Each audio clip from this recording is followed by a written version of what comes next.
US of A. And we are thankful for that because the company that made them, called Hostess, actually stopped making them, but luckily they decided to start making them again, so I am really thankful for their decision to actually give my life some meaning again. I actually really needed that because I just felt empty when I did not get any Twinkies inside of my stomach. It was a sad time, but I ran towards a truck that said Twinkies and Hostess on the side, and I looked inside, and what was in there? Right, not one Twinkie. All that they had were boxed filled with Hostess coconut snowballs. And I mean, I do not hate coconut, I do not mind the flavor, but the texture is just too weird for me. So I was so bummed out.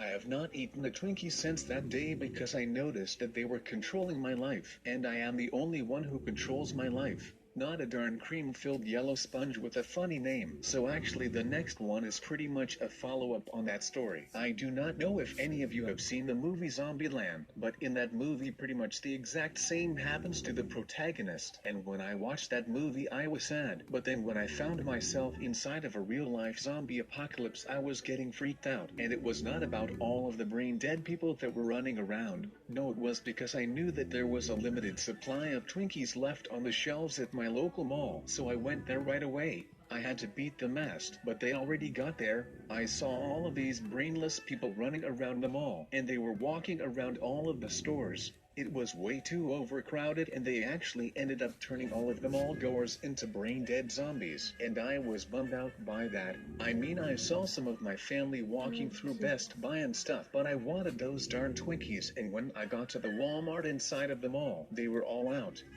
When I left that mall, I noticed all of the sale signs outside. There were these massive EIGTHY% of sales. And that is when I noticed that it was not the zombie apocalypse after all. It was just Black Friday. And I was pretty stoked because I saw my mom walking around in Best Buy near the TV section. So I knew I was getting a new 4K TV baby. I actually ended up getting a new CD-ROM player. I mean, come on. Do they even really sell those? No one uses that anymore, man. But that is enough about my lousy Christmas gift. Alright, so that basically turned from a story about me loving Twinkies into me getting a CD-ROM player for Christmas. I mean, that is just the worst story that I have ever told you guys. But that does not matter right now. What actually matters is that we are still in transit right back to my house. And up until now we still